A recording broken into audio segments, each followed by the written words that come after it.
이유미 씨가 어젯밤 긴급 체포된 장면 저희가 촬영을 해봤습니다. 이유미 씨의 긴급 체포 장면 함께 보시죠. 지시받고 제보 긴급 체포되셨는데 혐의 인정하십니까? 누구 지시받고 제보 조작하셨습니까? 억울한 소개하셨다는데 한 말씀 해주십시오. 이쪽으로 개입한 거 맞습니까? 억울한 점 한마디만 해주세요. 안철수 전 후보도 조작하셨습니까?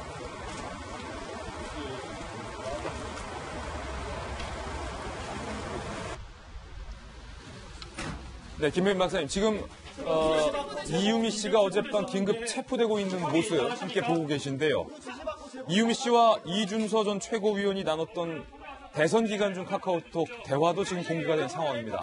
이준서 전 최고위원은 이 증거의 신빙성이 떨어진다는 것, 대선 기간 중 알고 있었던 것 같아요. 충분하게 알 수밖에 없었던 거고, 지금 메시지 내용을 보면은 대선이 다 끝나고 나면 고소고발은 취하가 된다라고 얘기를 하고 있는 건데, 근거 없는 허위사실과 그 비방에 대한 여러 가지 고소고발 난타전이 있는 내용들이 취하가 된다는 얘기지, 이렇게 있지도 않은 내용을 조작해갖고서는 허위사실을 공표하는 내용이 취하되리는 만마거든요. 엄청나게 큰 범죄인데 도대체 무슨 생각으로 이런 일을 저질렀는지 알 수가 없는 상황으로 보여지고요. 저는 이 엄청난 일들이 이게 단순하게 이유미 씨 혼자서 서류를 조작하는 데서 끝나는 게 아니라 문준용 씨의 파슨 수수클 동료라고 하는 사람을 어디서 구해갖고 그 사람의 녹취 파일까지 조작을 한 거 아니겠습니까? 예.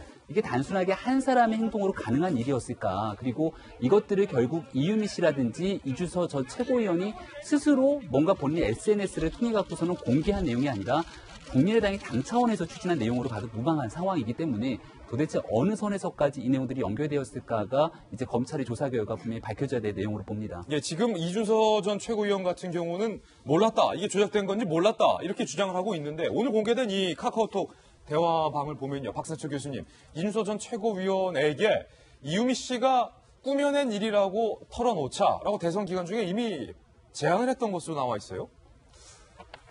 그렇죠. 가만히 보니까 꽤 심각한 사건이 될 수도 있겠는데요. 이 범죄를 만드는 과정만 이렇게 따로 떼어서 보면은, 우리 김 변호사 있지만은 이 사건을 공동 정범 만들어낸 사람은 제작한 중심은 이유미 씨지만, 역시 이제 교사범위에 해당된 사람이 이제 이준서 전 최고위원이라고 보고, 이게 이제 일종의 선거 기간 중에 한 방으로 통할 수도 있겠다라고 해서 이것을 널리 퍼치고 이제 당에서 공식적으로 이야기하고 그런 과정이 있었지 않습니까?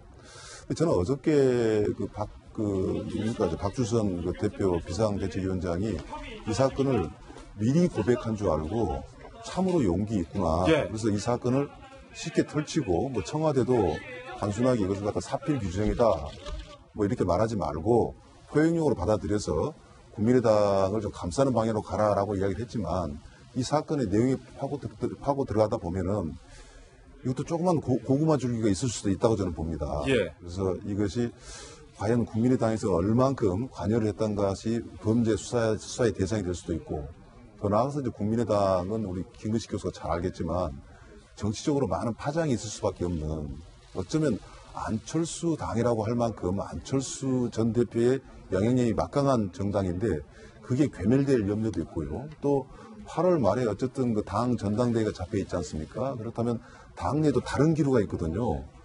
국민의당이 이대로 가서는 안 된다. 역시 과거의 야당이었던 그 진보의 색깔을 갖춰가야 된다. 뭐 이런 노선의 갈등이 분명히 예고가 되는데, 이런 사건은 당 내에 큰 균열이 생긴 것은 분명할 것 같고요. 예. 나아가서 이제 이 사건이 우리 정치 문화에 있어서는 안 될 사건으로 또 정리될 수도 있는, 그래서 저는 어제만 해도 간단하게 봤습니다만은 좀 간단치 않은 사건이다라는 생각이 듭니다. 간단치 않은 사건이다. 김재일 변호사님. 그러니까 지금 조작된 증거라는 것이 문준용 씨의 나는 파슨스쿨 동료다라고 밝힌 남성이, 뭐 물론 음성이 변조되어 있는 상황이겠지만, 아빠가 갑자기 야 거기 원서 하나 내봐 라고 해서 준용이가 냈다고 들었다.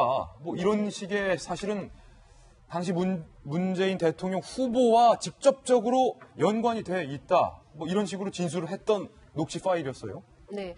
근데 사실 당시에 저 녹취 파일이 공개됐을 때 잘 믿지 않는 사람들이 저는 많았던 것으로 생각이 네. 됩니다. 왜냐면은 저 파일이 나올 거였으면은 조금 더 일찍 나왔어야 되는데, 너무나 시의적절하게 딱 대선 5일 앞두고 나온 것도 참 심상치 않았을 뿐더러, 또 문준용 씨가 설마 특혜를 받았다고 하더라도 뭐 그거를 이렇게 쉽게 발설하고 또 그 들었던 친구가 또 갑자기 저렇게 또 녹음을 하고 이런 일들 좀 쉽게 상상할 수 없기 때문에 과연 저게 진정한 녹취 파일인가에 대한 의문을 다들 가지고 있었을 네. 것이고 진실이 이제 밝혀지기를 대선이 끝난 이후에 계속 기다리고 있었는데 이렇게 또 수사를 해가지고 조작으로 밝혀졌잖아요.